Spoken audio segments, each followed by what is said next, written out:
మీకున్న పెద్దలందరికీ శ్రీ ఒడ్డే శోభనాద్రీశ్వర గారికి,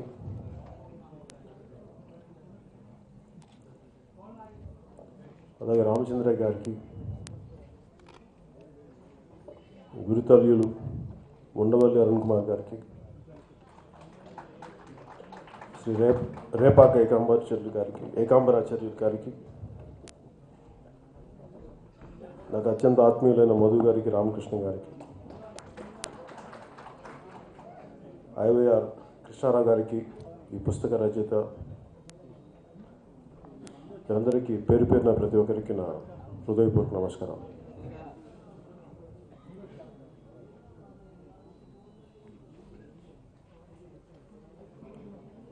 ముఖ్యంగా నేను రాజకీయాల్లోకి రావడానికి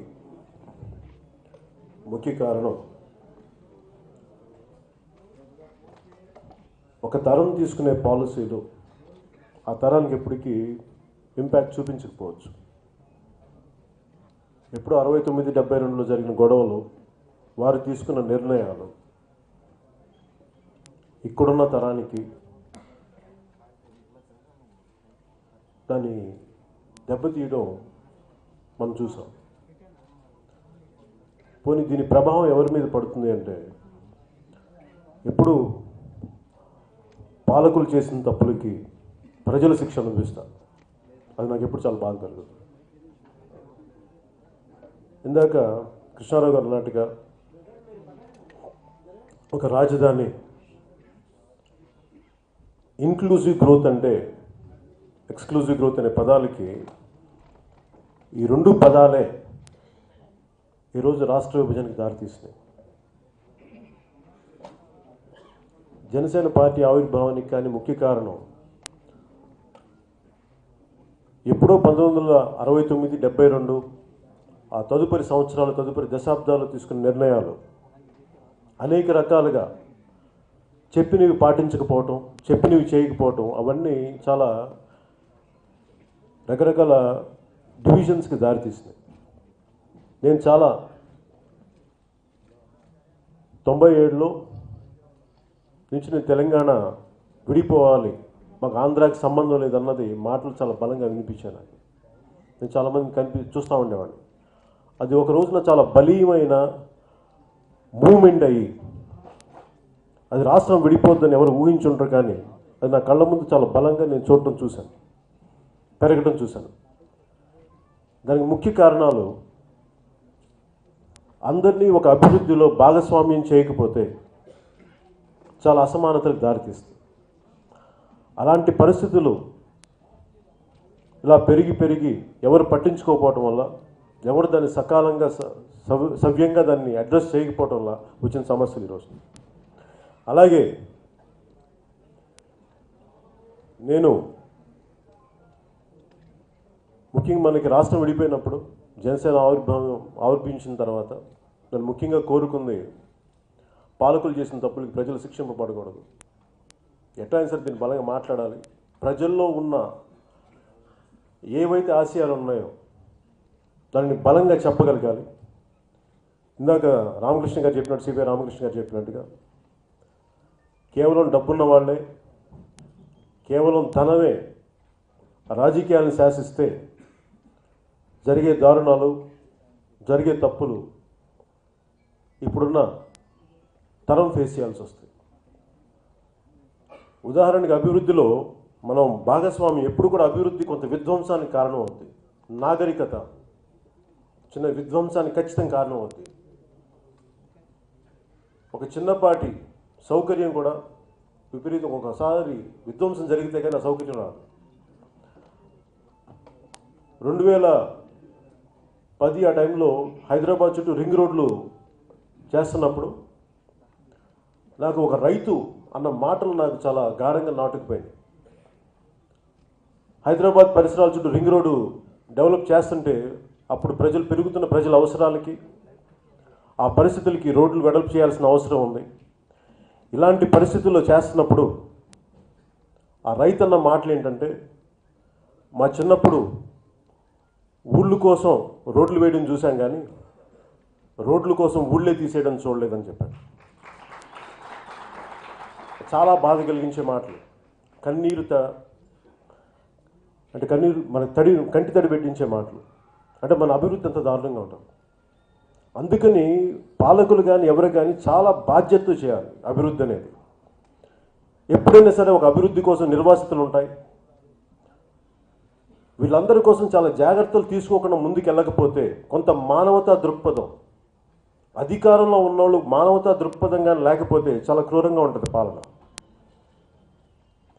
అందుకే నేను కోరుకునేది అలాంటి పరిస్థితులు ప్రతి ఒక్కరు నాయకులు వాళ్ళు ఏమైపోతుందంటే అధికారంలో కూర్చొని ఒక సెన్సిటివిటీ పోద్ది, ఒక సున్నితత్వం పోద్ది.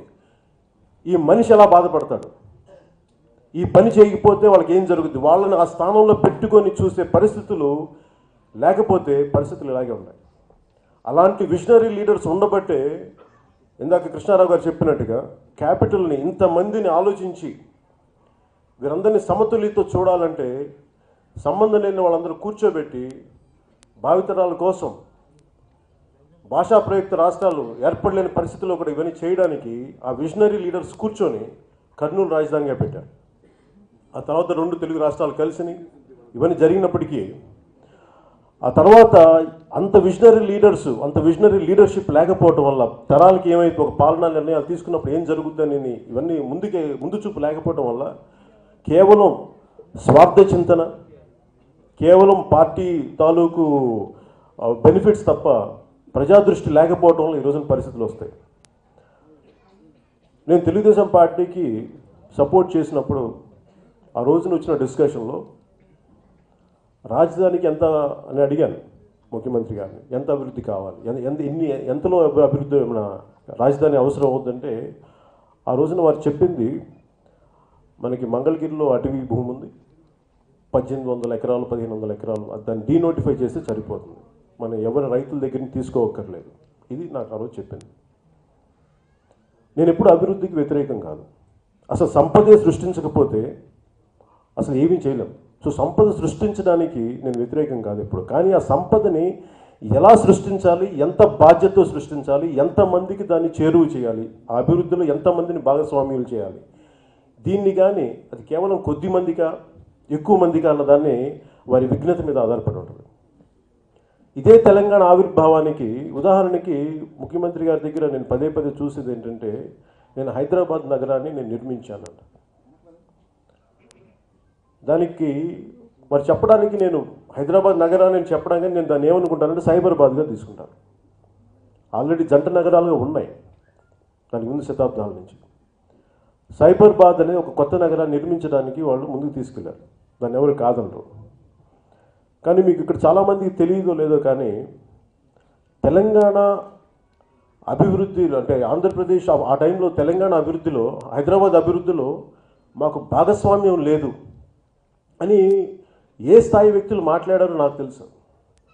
ఉదాహరణకి కరప్షన్ అంటే ఇందాక ప్రతిసారి ప్రూఫ్లు ఉన్నాయని ప్రతిసారి అడుగుతారు. కరప్షన్ అంటే ఉదాహరణకి అక్కడ సైబరాబాద్లో ఎవరికి తెలుస్తుంది, ఒకప్పుడు ఇది ఒక ఐటీ హబ్ అవుద్ది, ఐటీ సిటీ, ఎవరికి తెలుస్తుంది? రాజ్యానికే తెలియాలి, గవర్నమెంట్కే తెలియాలి. ఆ గవర్నమెంట్ చిత్తశుద్ధితోటి ఇది ప్రతి ఒక్కరికి మమేకం చేసేలాగా, అందరినీ భాగస్వామ్యులను చేసేలాగా, అందరినీ ఇంక్లూజివ్ గ్రోత్, ఇందాక ఈ పదం ఇంక్లూజివ్ గ్రోత్, దీనికోసం అందరినీ భాగస్వామ్యులు చేసేలాగా కానీ ఉండాలి అంటే అది కేవలం కొద్దిమంది అధికారం చుట్టూ ఆ ప్రభుత్వాల చుట్టూ కేంద్రీకృతమైన ప్రైవేట్ వ్యక్తులు ముందుగా గ్రహిస్తారు దాన్ని. అదే కరప్షన్ అంటే. ముందు అందరికంటే ప్రజల కంటే బెనిఫిట్ నీకు తెలుస్తుంది ముందు. సో ముందే నా సంబంధిత వ్యక్తులకి, నాకు తెలిసిన వాళ్ళకి ముందు అక్కడ పొలాలు కొనేయండి, అవి కొనేసేయండి, ఇవన్నీ చేస్తారు. అది సహజంగా అనుకోవచ్చు, కానీ దాని ద్వారా ఏం జరుగుతుందో చెప్తాను. సో కొనేసుకున్నారు అందరూ. సైబరాబాద్లో చాలామంది మాదాపులు అని కొనేసుకున్నారు. అప్పటి ప్రభుత్వం సంబంధిత వ్యక్తులు కావచ్చు, ఏదైనా కావచ్చు, అక్కడున్న తెలంగాణ రైతాంగం ఎకరం 2 ఎకరాలు చిన్న కమతాలు ఉన్న వాళ్ళందరూ ముందు అమ్మేసుకున్నారు. వాళ్ళకి ఎంత కొంటాం అంటే మార్కెట్ ప్రైస్ ఒక 2 లక్షలు ఉంటే 5-6 లక్షలు ఇచ్చో 4 లక్షలు ఇచ్చో ఇలా కొనేసుకుంటూ వెళ్ళిపోయారు అవసరాల కోసం. అసలు బీడు ఏం పండదని, అది వ్యవసాయం చేసుకునే స్థాయి కూడా లేక. కానీ వాళ్ళ కళ్ళ ముందే ఒక 10 సంవత్సరాల్లో ఎకరం కోట్లు అయిపోతుంటే వాళ్ళకి ఇచ్చిన 4 లక్షలు ఖర్చు అయిపోయింది.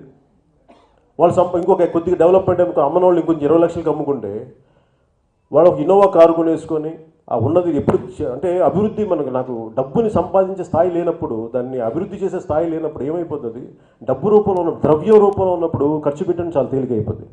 మళ్ళీ అందరూ అసలు భూమికి ఎంతో కొంత ఉన్నవాళ్ళు భూములు అమ్మేసుకొని రోడ్ల మీదకి వచ్చేసి ఆ కోపం వాళ్ళకి ఏమైపోయిందంటే అసలు ఇదంతా ఎవరు చేశారు, ఆంధ్ర వాళ్ళు చేశారు, గవర్నమెంట్ ఎవరిది, ఆంధ్ర వాళ్ళది. దీని మీద అంటే కానీ ఈ కోపం చూడండి, పాలకులు చేసిన తప్పులకి, పాలకులు చేసిన నిర్ణయాలకి, వాళ్ళ చుట్టుపక్కల వాళ్ళు చేసిన వాళ్ళు లబ్ధి పొందారు. ఆంధ్ర కొంతమంది, అందరు కాదు కరెక్ట్. కానీ దాని ప్రభావం తెలంగాణ ప్రజానీకానికి మొత్తం ఆంధ్రులు అనే కోపం వచ్చింది. కానీ ఈ రోజున అలాంటి ఇన్క్లూజివ్ గ్రోత్ ఇక్కడ చేయకపోతే ఇప్పుడు ఎవరిని తిడతారు? ఇక్కడ అక్కడైతే ఆంధ్ర అనే ఒక విలన్ ఉన్నాడు చూపించడానికి, పాలకులు చూపించలేరు. కానీ ఇదే ఆంధ్రప్రదేశ్లో మళ్ళీ ఇలాంటి విధి విధానాలు జరిగితే ఎవరిని చూపిస్తారు? ఏ స్థాయి పోరాటాలు జరుగుతాయి, వర్గ పోరాటాలు జరుగుతాయి, అది కుల పోరాటాలు జరుగుతాయి. ఇది చాలా అభివృద్ధికి అంటే ఎందుకు చెప్తున్నాను ఈ మాట కంటే, మొన్న నేను ఉద్దండరాయని పాలనకి వెళ్ళాను మొన్న. అక్కడ ఒక అసైన్డ్ భూమికి ఒక చిన్న గట్టే తేడా. ఆ గట్టు పక్కన మన జొన్న చేలు ఉంది. ఆ జొన్న చేలుకేమో ఒక రేటు, ఇది అసైన్డ్ భూమి కానీ ఇంకొక ఎకరానికి ఇంకో రేటు. అంటే ఆ అసమానత అక్కడ రైతాంగానికి చాలా కోపం కలిగించింది. ప్రభుత్వాలు బెదిరించవచ్చు, ప్రభుత్వాలు వాళ్ళు రకరకాలుగా భయపెట్టచ్చు, భయభ్రాంతులు చేయొచ్చు. కానీ లోపల జరిగిన నా భూమికి, ఈ భూమి ఎవరిది, ఎవరు దీనికి సొంతం, అది ఎవరిని చెప్పలేదు.